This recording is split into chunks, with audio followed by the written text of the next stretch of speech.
Bapak, Ibu, saudara-saudari, dan anak-anak yang terkasih. Hari ini, Selasa, tanggal 20 Juli tahun 2021. Salam belas kasih dalam hati Yesus yang Maha Kudus. Mari kita mengawali kegiatan hari ini dengan mendengarkan dan merenungkan sabda Tuhan. Kita tandai dengan tanda kemenangan Kristus dalam nama Bapa dan Putra dan Roh Kudus. Amin. Inilah Injil Yesus Kristus menurut Matius bab 12 ayat 46 sampai 50. Dimuliakanlah Tuhan. Sekali peristiwa ketika Yesus sedang berbicara dengan orang banyak, ibunya dan saudara-saudaranya berdiri di luar dan berusaha menemui dia. Maka berkatalah seorang kepadanya, "Lihatlah, ibumu dan saudara-saudaramu ada di luar dan berusaha menemui engkau."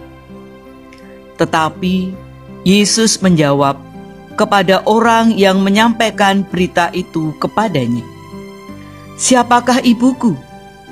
Dan siapakah saudara-saudaraku?" Lalu katanya, sambil menunjuk ke arah murid-muridnya, "Inilah ibuku dan inilah saudara-saudaraku. Sebab siapapun yang melakukan kehendak Bapa-Ku di surga, dialah saudaraku laki-laki, dialah saudaraku perempuan, dialah ibuku." Demikianlah Injil Tuhan. Terpujilah Kristus.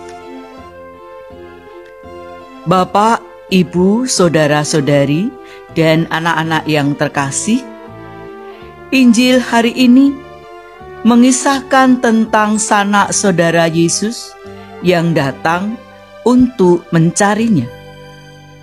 Yang ketika itu, Yesus sudah mulai berkarya dengan meninggalkan saudara-saudaranya di Nazaret.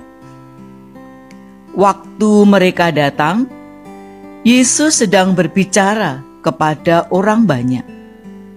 Dan karena terhalang oleh kerumunan orang banyak itu, mereka tidak bisa melihat dan berbicara langsung dengan Yesus.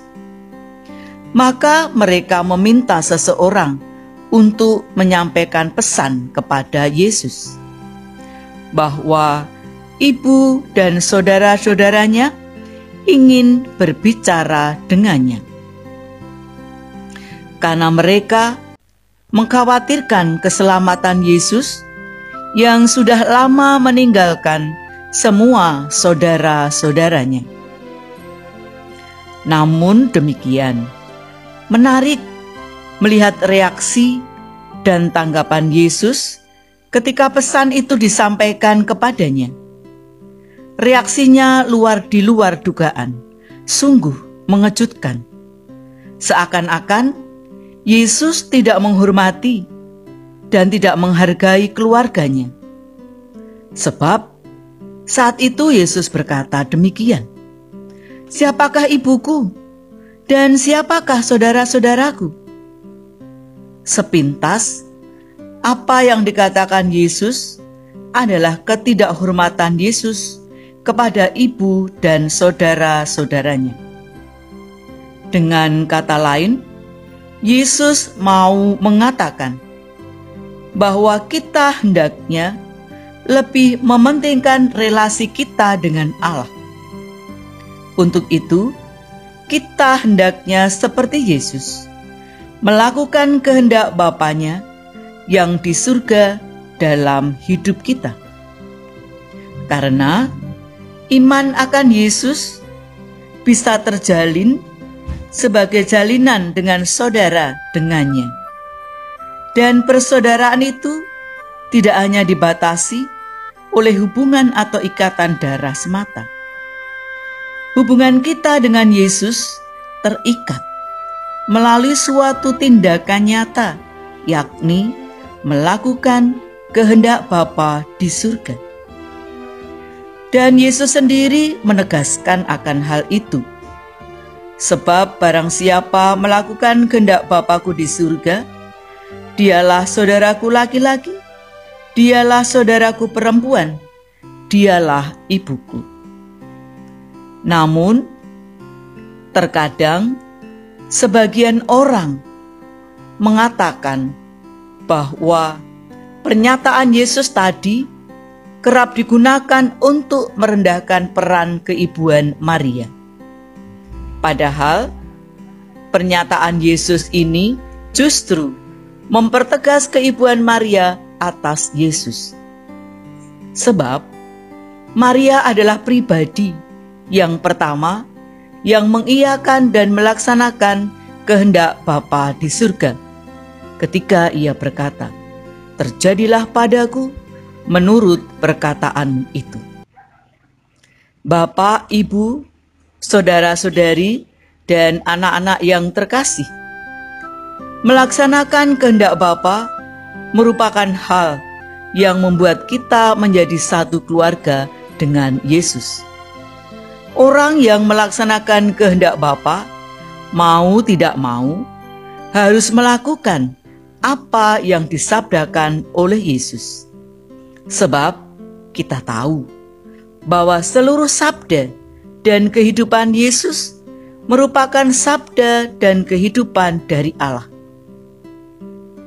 Untuk mengenal dan mengerti kehendak Bapa, kita harus melaksanakan sabda Yesus itu dalam hidup dan kebenaran.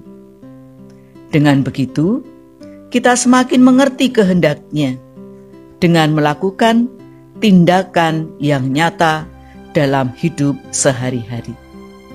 Maka, mari kita bersama-sama berusaha untuk semakin hari boleh dan berkenan, layak disebut dan menjadi saudara-saudara Yesus.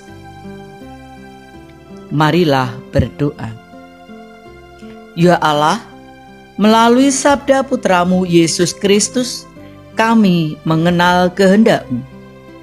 Jadikanlah kami saudara-saudari Yesus Putramu yang selalu terbuka akan sabda-Mu. Dan bimbinglah kami agar mampu mendengarkan, mengerti, dan melaksanakan dengan sungguh-sungguh sabda Putramu itu sesuai dengan kehendak-Mu. Sebab Engkaulah Tuhan kami, kini dan sepanjang masa. Amin.